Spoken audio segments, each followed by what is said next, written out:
Morning, everyone. Good morning, Rabbi. We are learning Mishnah Shabbos, Perek Chaf Gimel, chapter 23, Mishnah Aleph, Mishnah 1. I'm going to dedicate this morning's learning in memory of my mother, Mrs. Shlomis Rabinowitz, Shlomis Basa Rav Yaakov Eliezer. Okay, Shoel Adam Chaverei, a person may borrow from his friend, Kadei Yayin v'Kadei Shemen, pitchers of wine and pitchers of oil on Shabbos. But as long as he does not say the word halaveni. Now, there are two words that you can use when you, we'll use the word borrow right now, when you borrow something from someone.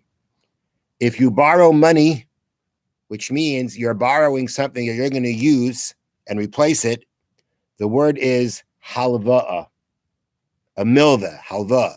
That's the word that's used when you're talking about borrowing money. If you borrow an object, which means that you're going to return the object that you borrowed, it's called she'ela, like asking. That's the word that's used for an object that you're going to return. Now, there is a very big difference between, in many ways, between a halva and a loan. We'll call it a loan and borrowing. If it's a loan, the rule is every loan halachically is at least for 30 days. You, the lender, unless you specify it, it's only for a week, it's only for a day. But if you don't specify, the halacha says you may not demand it from him. He has no obligation to pay you back until after 30 days. That's the minimum loan time. If I lend you something, meaning you borrow an object that has to be returned and no time period was given, you could actually demand it back right away. I can lend it to you and say, give it back. Oh, I didn't use it. Got to give it back. Unless you made up, how much time you're lending it for. He's allowed to borrow it.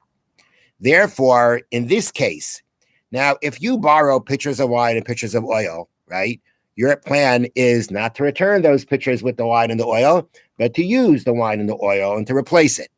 So it clearly falls under, it should be called a milveh. The problem is that if you call it a milveh when you are doing this transaction, you're going to give the person who lent you those pitchers of oil, right? You're going to basically say to him, you are saying to him, I got 30 days before I have to give this back to you. And we are concerned that if you do that on Shabbos, the person's going to say, 30 days, I'm going to forget. And he's going to go and write it down on Shabbos to remember. So since we don't want a person to forget themselves and do that, when you borrow the wine and the oil, don't say halveni. Don't use the word for a loan, but actually says, what's the wording that you would say? You wouldn't say lend. You would say, so I want to make sure I got it. Hashileni. Hashileni is the word that you use when you borrow an object. Now, you're clearly not borrowing this, but by framing it as a she'ela, by framing it as that framing it like you're borrowing something that you return, you're actually stipulating with him that if he wants to demand it back right away, he can demand it anytime he wants. And by doing that, you're preventing him from forgetting himself and writing it down. So therefore, the Mishnah says you can get the wine from him, or the oil from him, but you have to make sure you phrase it in the right way. You have to say hashileni, which really wouldn't be the way you'd be saying it because you're not returning it as is. But by saying that word, you're letting him know that he has the right to treat it like borrowed object, that he can demand it right away, and therefore he won't come to write it down. Same thing applies for a woman who is asking her friend for loaves of bread. She doesn't have enough challah for Shabbos. So she goes on Shabbos to her neighbor and says, can I borrow, right, some challah? Clearly, there's a plan to replace it. She's going to pay you back. But again, she has to make sure not to say halveni. She has to make sure not to say the word lend me. She has to say the word hashileni. She has to say, lend me the object like a borrowed object. And what's interesting to note, as they bring down here from the Ritva, that women don't write things down like that. Even if, let's say, there was a 30-day period that you could, before she could demand it back, women don't write it down. As he says, although women do not usually keep written records when they lend food to friends, they don't keep written records of that. Nonetheless, they have to follow the same guidelines of using the appropriate words. Next, now it's like another new subject. All right, the guy is, borrowing the wine or the oil. All right, which means that I'm borrowing on Shabbos. I can't pay you today. Right, can't pay you today. It's Shabbos. So let's say the guy who's lending the oil and the wine doesn't trust you. Doesn't trust you. So the best thing. So what do you do when you need to borrow on credit, but you want to make sure the guy believes you're going to come back? What do you leave? Collateral. Right? You leave a collateral. You leave security. So if the person lending you the oil or wine doesn't trust you, doesn't trust the borrower, he can leave his cloak there. Right? Don't say straight out, I'm leaving it as collateral, because then you're making it too weekday-ish. Then you're adding weekday activity, a weekday element to it, right? Just leave it there. You'll understand. And make the calculation of how much you owe him after Shabbos. No saying, starting. So how much does it cost? That you can't do on Shabbos. That's business talk on Shabbos. You can't do that on Shabbos. So basically, you leave him collateral without saying it's collateral. And afterwards on Shabbos, you'll come back and make the calculation, because after all, he has your cloak. Now, v'chein, so too, Erev Pesach b'Yushalayim, shachal liyois b'Shabbos. It was Erev Pesach in Yerushalayim that fell out on Shabbos. Erev Pesach was Shabbos, like this past Pesach was. Okay? Now, even if an Erev Pesach, we have to bring the Korban Pesach, right? You got to shech the Korban Pesach. You have to offer it on Erev Pesach. Now, but it's Shabbos.